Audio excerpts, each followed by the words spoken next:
So, hi everyone.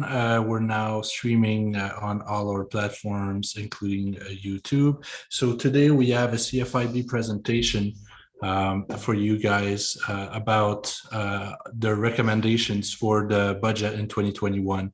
So today with us we have Jasmine Gennett, who's VP National Affairs with CFIB. So hi, Jasmine. Hi, Stefan. Nice to be with you today. Thanks. Yeah, thanks for presenting today. And we have Emily Hayes, Senior Policy Analyst for CFIB. Hi, everyone. So I understand that you guys will be presenting. I'm going to let you go ahead and do that. And I'll just mention to everyone on the line here on Zoom or on YouTube that I'll be monitoring for any questions, and we'll try to answer as many questions as possible after the presentation. So Jasmine, up to you. Yeah, thank you, Stefan. Thanks for the opportunity to be with all of you today. I'm Jasmine, with my colleague Emily. We'll go over a couple of slides with you to go over our 2021 budget recommendation. And as you all know by now, I'm sure the next federal budget will be unveiled on April 19. And so more than 2 years after the last federal budget. So as you probably know, CFIB is the largest small business organization in the country. We are nonpartisan. We lobby at all level of governments, and we represent all sectors.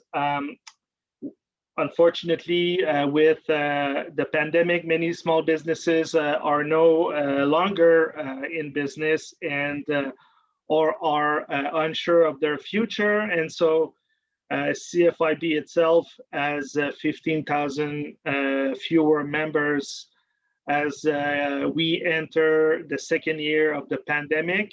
And so we started the pandemic with 110,000 members, and we have now 95,000 members.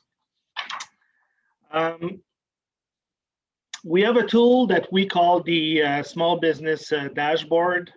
It shows how many small businesses are fully open, fully staffed, and making normal sales.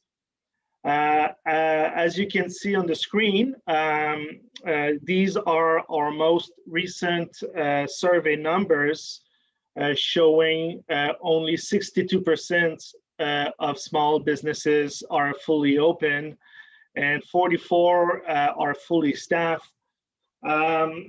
Where things are mostly of concern, in addition of those two data point, is the number of small businesses making normal sales, which is at 31% right now. So as you can see, we have a long way to go before the situation goes back to normal. And you can visit the Small Business Dashboard just by Googling Small Business Dashboard, and you will have these data and other sets of data of interest to you. We have released many reports, statements, and press release since the beginning of the pandemic. Last year, so in 2020, our work generated 75,000 media stories. So that's like 200 stories every day, including the weekends. And in the first 2 months of this year, we generated 11,000 media stories. So this is close to 300 stories in the media every day about the work of CFIB and what we are doing to showcase what small businesses need in the context of the current pandemic. We are truly the voice of SMEs, and one of our recent study showed that 1 in 6 businesses is at risk of closing because of the pandemic. That is about 180,000 businesses, representing 2.4 million jobs. So the upcoming budget is really important, and government must put in place policies to ensure small business survive the pandemic and can really thrive once it is behind us. Our work does not resonate only with the media, it resonates with politicians. At all our meetings with politicians, we are told how much CFIB is an important voice on how to better understanding how small businesses are coping with COVID-19 and what is needed to help a small business.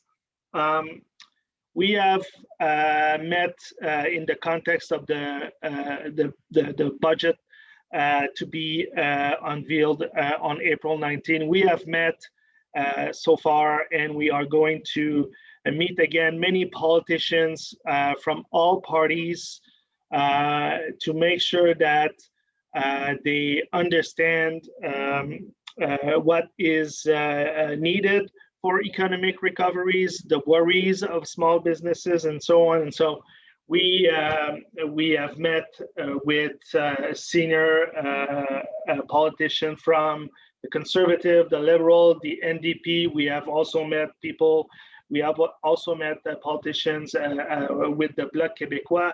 And right after this meeting, we are meeting with the Minister of Small Business, Mary Yang, again to make sure that what is needed for small businesses in the context of the upcoming budget is well understood. And we have done many surveys. We have shared those results, as I said, with politicians. And those results are from our survey answered by members like you. And so your answer become our priorities. And so thanks for taking the time to fill out our survey. And in one of our recent survey, we asked what was needed for the economic recovery, and the answers that we collected helped us to draft our 6-point plan for recovery that my colleague Emily Hayes will now present. Great, thank you so much, Jasmine. So as Jasmine mentioned, when we go to politicians, we really have a 6-point plan that we want them to consider when they're looking at putting forward policies for the next federal budget in mid-April. So the first one is looking to extend and expand COVID relief until the economy is entirely open and small businesses can serve customers in person again. So CFIB is not generally an organization that tends to ask for subsidies or grants for small businesses, but during COVID, these relief measures have been so vital for most of our members. And as you can tell, the majority of businesses have access to loans like CEBA, the Canada Emergency Wage Subsidy, even the Canada Emergency Rent Subsidy as well. And these supports continue to be vital for our members until they're able to really fully open. And they're taking on an enormous amount of debt, and these programs tend to be a lifeline for all businesses at this point in time. And as you can see in the chart that's right on the side, most of our members say that these relief subsidies, especially the federal ones, continue to be crucial for their business. And while these subsidies have been great, there's still 6% of businesses that say that they're falling between the cracks. And these are especially new businesses. So any business that was open after March 20th, 2020 doesn't have access to any of these support programs. So that's still one of the biggest gaps in all these programs. And as well, what we're asking for some changes. While these programs have been great, they're not perfect. So for things like the Canada Emergency Business Account, only a portion of this loan is forgivable. So what we'd like to see happen is a larger portion become forgivable and that the loans are expanded. So we were really happy. I think it was on Monday, the government announced that they're extending the CEBA loan until June 30th. So businesses who haven't had a chance to apply yet are still able to apply. Anything to add on that, Jasmine, before we move on? No, just to reiterate again that 71% of our members say that those programs are vital for their survival in 2021. And so this is one of our key recommendations for government to make sure that these programs remain in place for as long as a small business can fully open and serve their clients up to their potential. All right, so moving on to number 2, we're asking governments to put a moratorium on any new costs to small businesses. And this is really because cash flow issues tend to be one of the top issues that all small businesses are facing right now. And the last thing that we want is governments to impose any new costs on your business. And this includes things like taxes, regulations, additional red tape. So any new programs that they're introducing, we don't want them to become permanent spending at this point in time because we don't want any tax hikes down the road because of that. And we're also asking for the government to defer any kind of federal taxes such as GST or income taxes until later in 2021 or 2022, because this can kind of give your business a little bit of breathing room until you're able to get back on your feet, hopefully once the vaccine rollouts happen and things get a little bit back to normal. So these measures will be really helpful to just give a little bit of that breathing room. And 2020 was by far for many of our members the most difficult year that they have ever faced in their entrepreneurial life. And so it's not the time to increase any cost to small businesses. No, and unfortunately, things like the CPP increase went up anyways in January, and we're still looking at things like a federal carbon tax in several provinces where it applies. That's Ontario, Manitoba, Saskatchewan, and Alberta. That's set to go up in April. So while there's nothing we can do, unfortunately, about the current CPP increase, we're still asking for the government to look at ways to help offset those costs, looking at maybe an EI tax credit. And we're asking them to still defer the carbon tax hike until after the pandemic is over. All right, so moving on to number 3, which is forgive more small business debt and allow longer repayment terms for loans. And as Jasmine mentioned, because this has been such an incredibly difficult year for business owners everywhere, so many businesses took on extra debt. So we did an additional survey just on debt recently, and we found that most of our members have taken on an average of $170,000 in debt. So in the construction industry, the average amount of debt is around $115,000. So that's a significant amount of debt. And most of this debt will take years and years to repay. So most small businesses aren't going to be able to get back on their feet. And this means that recovery is going to be a lot slower. So things like the CEBA loan have had incredible take up. They've been very helpful, but at the end of the day, it's still debt for your business. So one of the things we're advocating for currently with the federal government, and we're pushing really hard on this, is to increase the amount of forgivable portion of that loan. So right now it's around, I think, 40,000 out of the 60,000 that's forgivable with the CEBA. So we're asking for that to be increased to, or it's 20,000 out of 60,000, right, Jasmine? That's forgivable. So we're asking for it to be increased to half. And then there's a new program called the HASCAP, so the Highly Affected Sector Program. And that one is a new loan program that's put out by the federal government. But unfortunately, none of that loan is forgivable. So what we'd like to see is have them add a forgivable portion to that new loan, and then allow for longer repayment terms. So for the CEBA loan in particular, businesses are supposed to start repaying that in 2022. And back in 2020, we thought this pandemic would be basically done by fall of 2020. And obviously that is no longer the case, and 2022 is fast approaching. So what we'd really like to see is the government extend those repayment terms to really take some pressure off businesses and allow them to have that potential to recover before having to pay those loans back. And the amount of loans taken by businesses, as Emily pointed out, is quite high.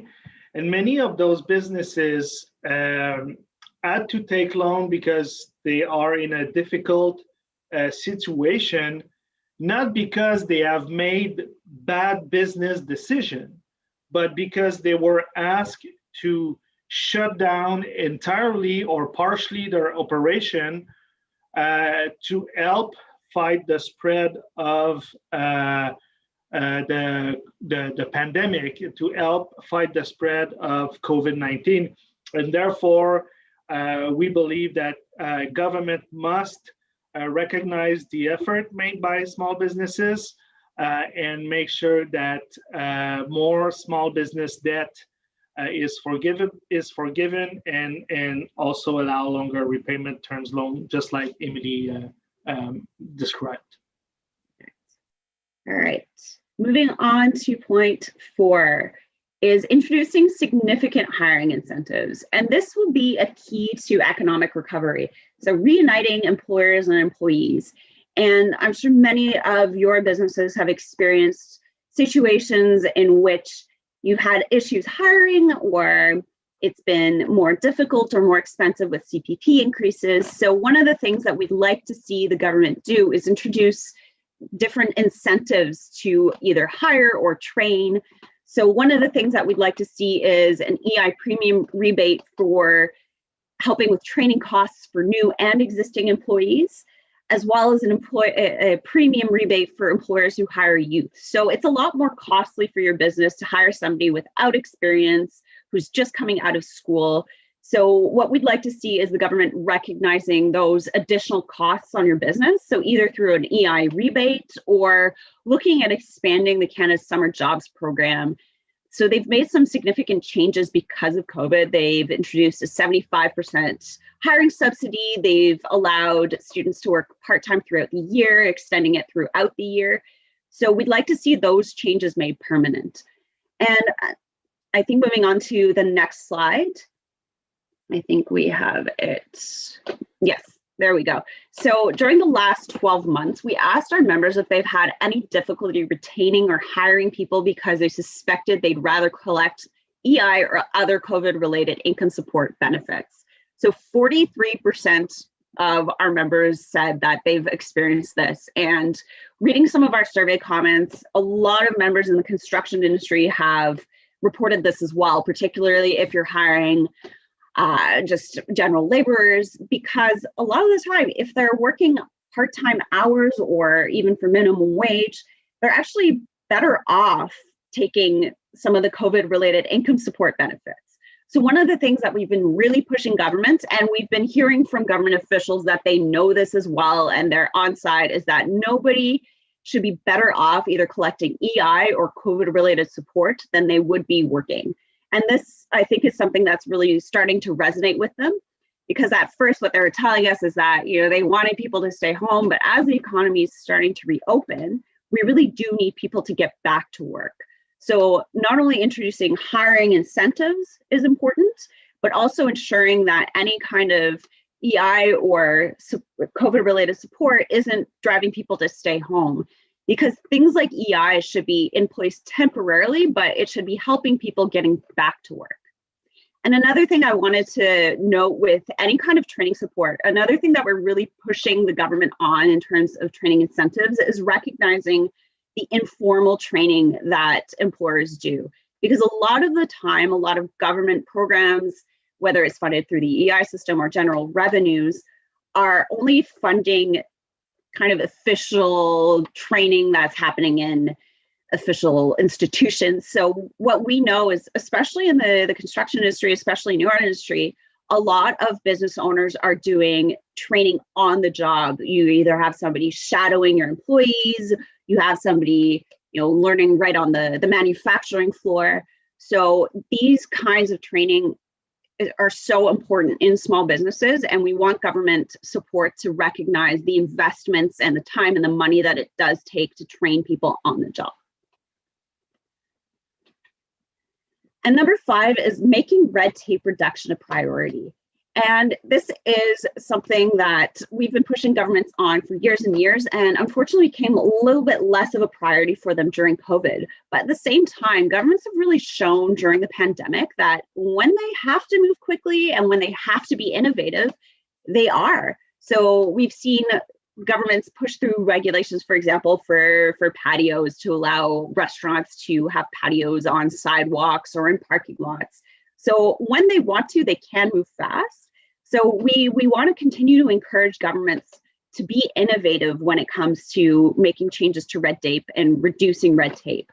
And as you can see on this chart here, the smaller the business, the higher the cost of red tape, because you're having to deal with it yourself as the business owner. You don't necessarily have as many resources or as much time. So it's a much higher burden on smaller businesses dealing with regulations.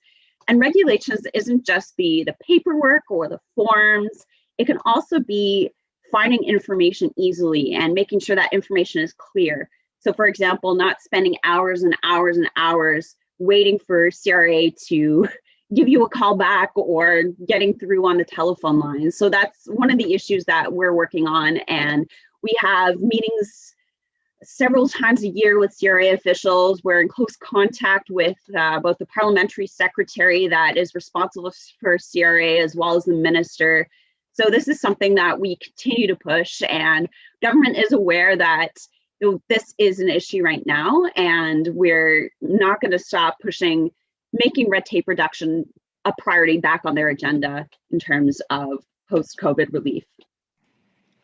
It's also worth mentioning that our executive vice president, Laura Jones, sits on a committee with different leaders of the business community and government officials on red tape reduction.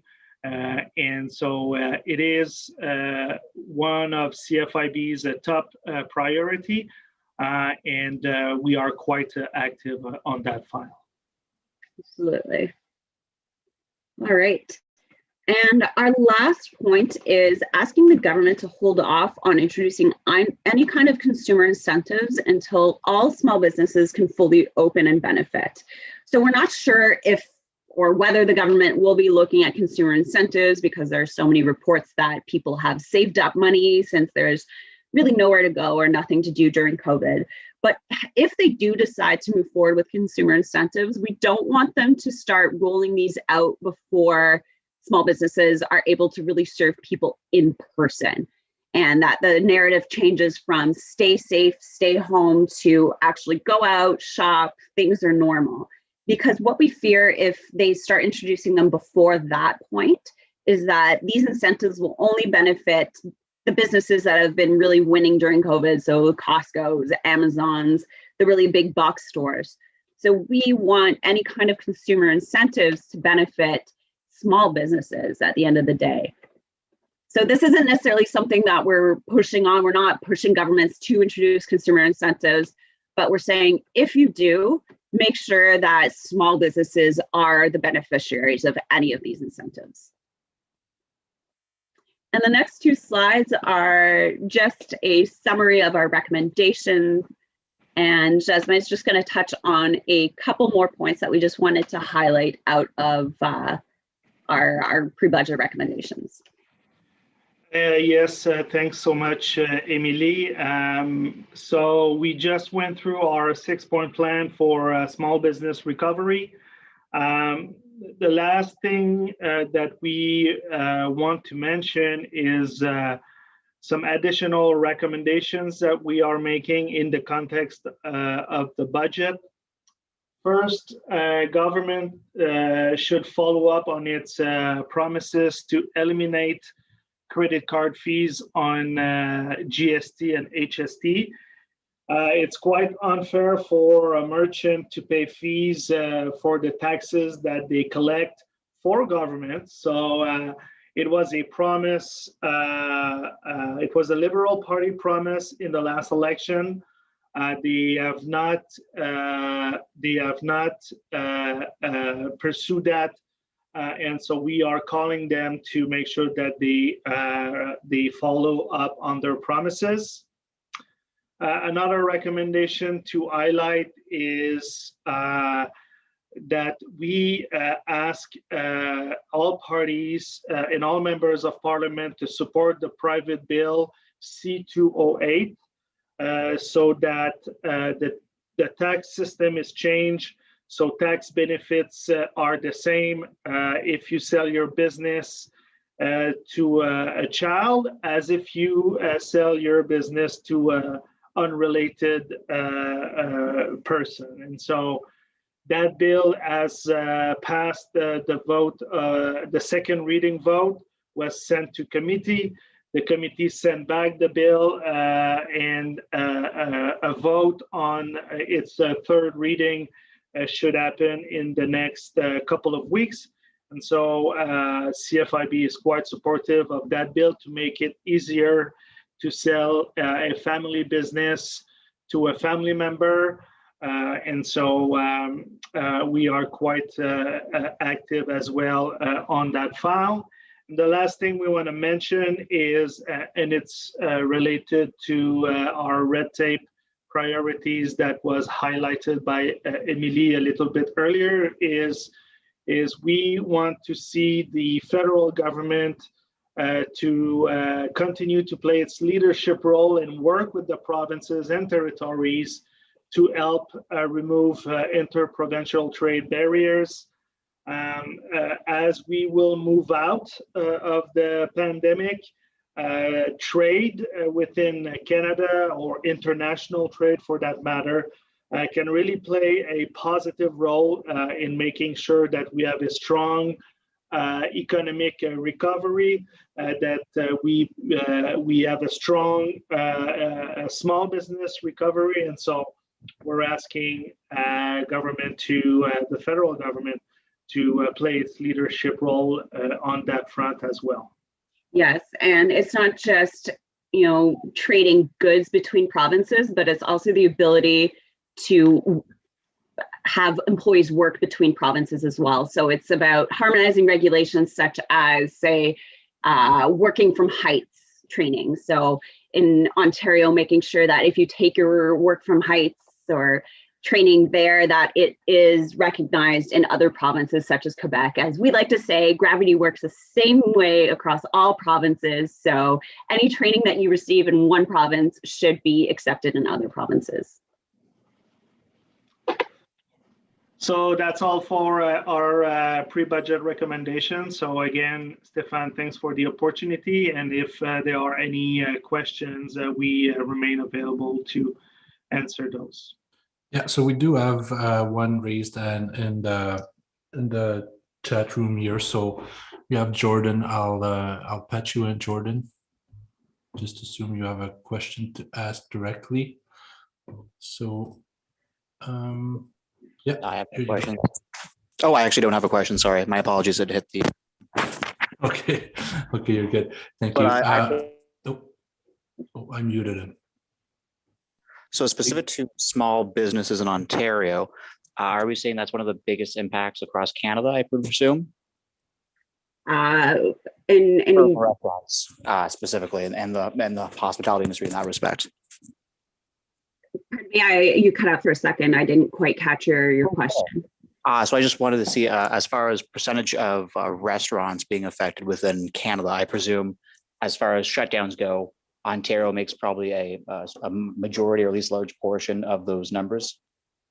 Yeah, in terms of restrictions, they've been, I think, strictest in Ontario in terms of the shutdown for the hospitality industry, especially in some large centers like Toronto. Mm-hmm.